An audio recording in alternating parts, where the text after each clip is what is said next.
Hello and welcome back to this reading of my original novel, Nature's Culling. As in the previous videos of me reading this story aloud to you, you are welcome to just, if you're watching or listening to this on your phone, then you can just put your phone in your pocket or put it on the table while you do chores like doing the dishes or doing other things like folding laundry or something like that. So you can just listen to me. So it's up to you what you do. You can treat this video as an audiobook if you'd like. But yes, on to chapter 3 of my novel, Nature's Culling. So chapter 3 is the immediate reaction, and that is also plot point number 3 in the 27 chapter method. Kenny grunts, breathing hard. Damned, stupid fucking coat. Kenny? Kenny doesn't reply. He tries to put on the coat while leaning on one of the crutches, but neither crutch nor coat wants to cooperate.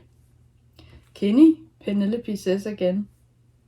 Kenny growls and Penelope pops up in the hallway. If you want help, you can just ask me.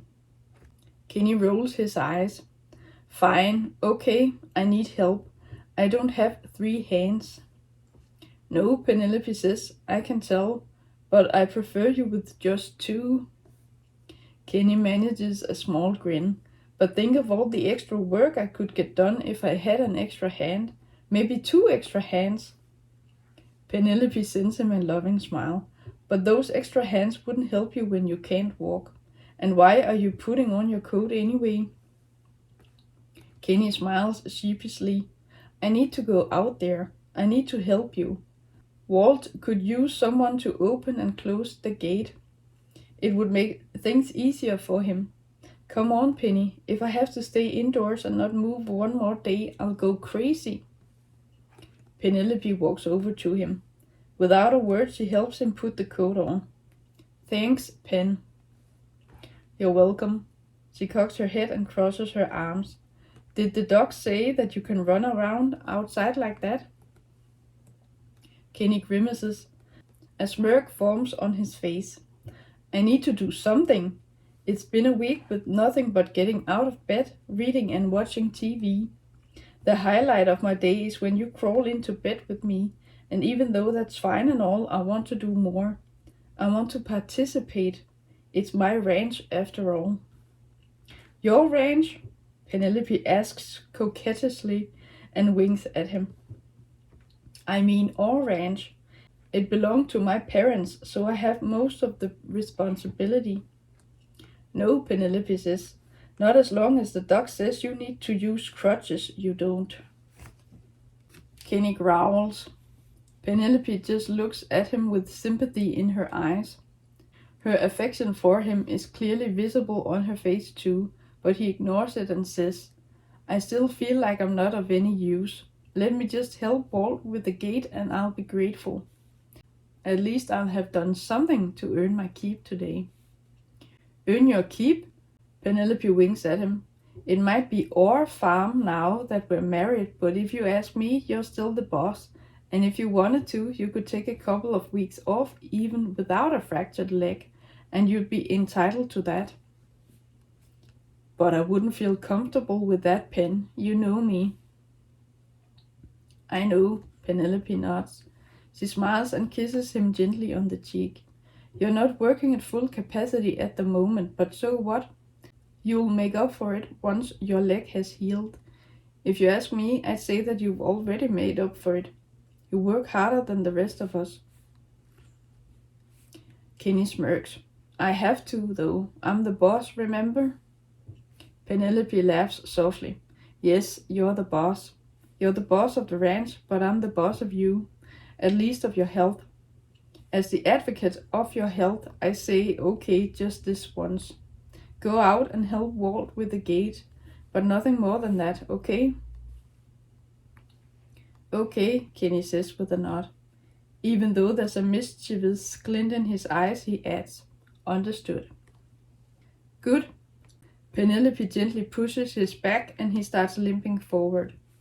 He's better with the crutches now than he was when he first got them, but he's far from being so familiar with them that Penny won't watch him from the kitchen window.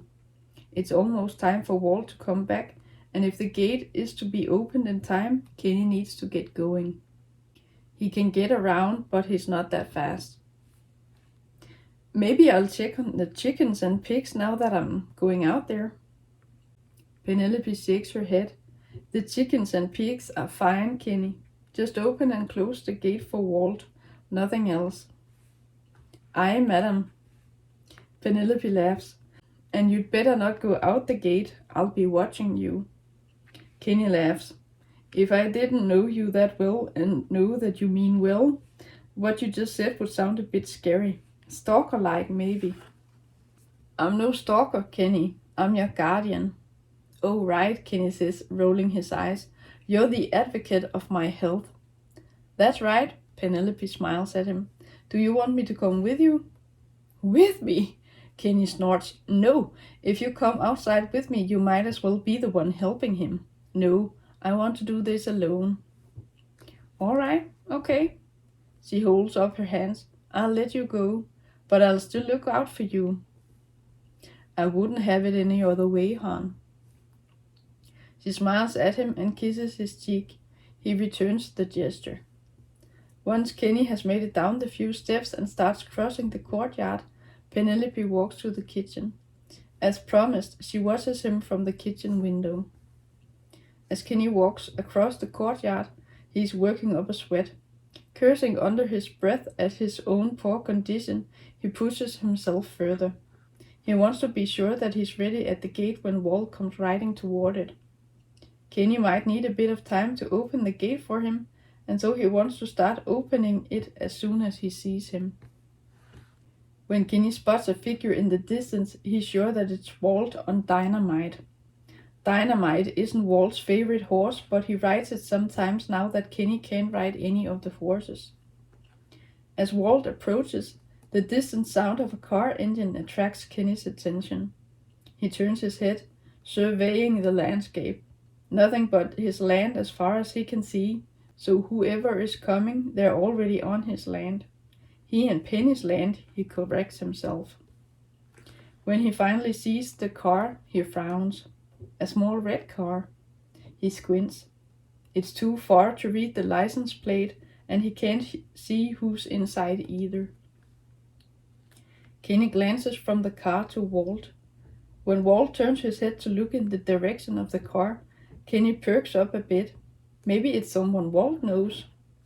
Or maybe an acquaintance of Melody. Walt is closer to the car than Kenny is, so maybe he can see who it is. Walt keeps on riding, and when he's close enough, Kenny pushes the gate open for him so he can just ride on through, instead of having to get off the horse. As the car comes closer, Kenny pushes the gate closed. Walt doesn't ride to the stable right away, but Kenny nods to him, and Walt gets the cue. He rides onward to the stable to take care of Dynamite. Kenny stays at the gate as the car approaches. When the car is close enough so that Kenny can see figures of people inside, he's sure that it's no one he knows. It's not someone Penelope knows either. The car stops. The engine is turned off. Kenny watches the car. Nobody gets out. A sound behind him. Kenny turns around and meets Penny's gaze. Who is it? I don't know, Kenny replies. The car just sits there. Kenny frowns. Should I go out and talk to them? No, Kenny shakes his head. Whoever they are trespassing. Trespassing? Penelope's wide eyes stare at him. Yes, that dirt road is ours, all the way out to the highway. I know that much, but if someone wants to visit us, or if someone is bringing us the newspaper, then they have to come up to the house. Kenny grimaces. The first case, yes. If it's someone who's coming for a visit, then they'd be welcome. The paper boy only bothers bringing the paper to our front door because he's the son of a good neighbor. Otherwise, we'd need to fetch it from the mailbox out at the highway. Just a note, maybe this is something Penny ought to know. She would know this already, I think, but it's a way for me as the writer to tell the reader certain things about my characters. It's a bit of info dump, or not info dump, but I give information to the reader by having my characters talk about stuff instead of just having a long passage of things I want to tell the reader. But onward to the story. Penelope frowns. I know we got a mailbox out there, but no one uses it. Well, Kenny says, maybe they should, especially if they're just here with junk mail. If I want advertisements, I'll just go online. Plenty of ads for crap I don't need. Penny smiles at him and gives him a gentle sideways hug. You're so negative today. What's gotten into you? Maybe I'm just cranky because I can't do what I'm used to, but... He pauses, nodding toward the car. That car, it doesn't belong here. How can you be so sure? Maybe it's someone Walt or Melody knows. I've considered that as well, but if they were expecting company, they would have told us that someone would come. Penelope nods. In a low voice, she says, maybe you're right. Walt coughs as he comes walking toward them. He doesn't keep his voice down when he asks, who the hell is that? That's my thought exactly, Kenny says. So, Penelope interjects, I take it that it's not someone you know, and you don't think it's someone who's here for Melody? A frown on Walt's face. He nods slowly, rubbing his stubble. Well, could be. Hasn't told me about it, though. Walt clears his throat and calls out, who are you? What do you want? Nobody gets out, but the figures in the car move. They're talking with each other. Penny and Kenny exchange a glance that's saying, wonder what they're talking about. Walt leans closer to Penny and Kenny and whispers, want me to get the gun? Kenny shakes his head. No, let us give them the benefit of the doubt. Okay. Walt mumbles something incomprehensible. He opens the gate and heads toward the car. Kenny calls out for him and he stops at a hopefully safe distance from the car. Walt was lucky that he didn't catch the virus when he was in town, and it was fortunate too that the doctor didn't have the virus either, but they agree that it's better to be safe than sorry. I'm asking you one last time. Who are you and what do you want? The car door on the right side opens. A young woman with an almost clean-shaven head comes out. Please, she says. She walks closer and Walt backs away. We need help. My sister is hurt. We wanted to ask if you have a first aid kit. Penelope goes out the gate but stops beside Walt. A first aid kit? Yes, the young woman nods. My boyfriend and my brother and sister don't know where else to go.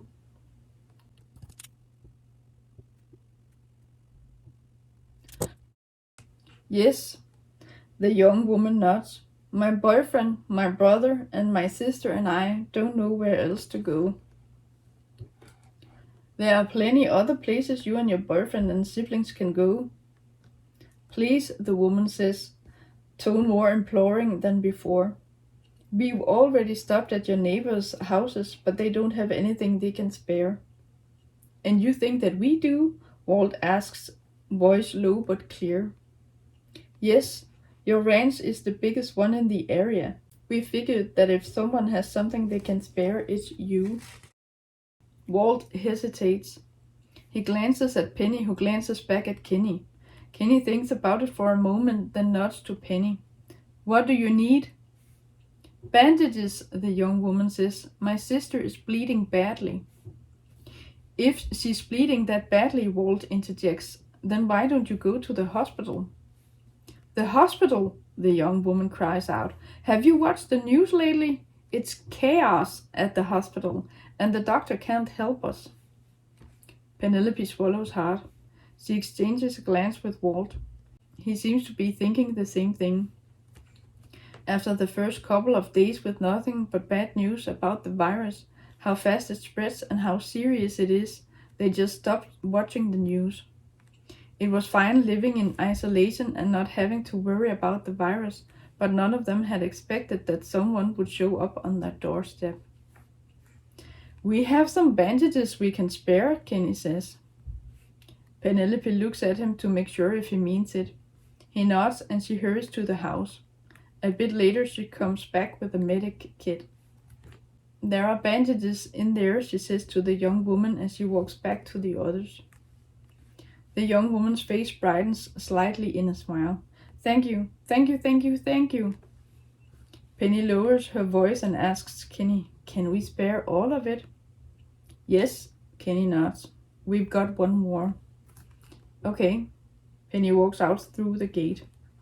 "You don't know how much this means to us," the young woman says. "Thank you." "You're welcome," Penny replies as she passes the medic kit on to Walt. Walt takes it and walks just 2 steps closer to the woman. As he throws it to her, he says, "If that's all, we'd like you to leave." "Of course," the young woman says as she catches the kit midair.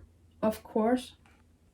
Penny whispers to Walt, "Did you really have to talk to her in that tone?" "Maybe I didn't need to," Walt says, "but I don't want them to think that they're welcome anytime. We can't give them the other kit as well. If something should happen to either of us, we're gonna need it." Penelope sends him a glance. "Then let's just hope that someone is going to be as kind and generous to us as we were to them." "Yeah, let's," Walt says.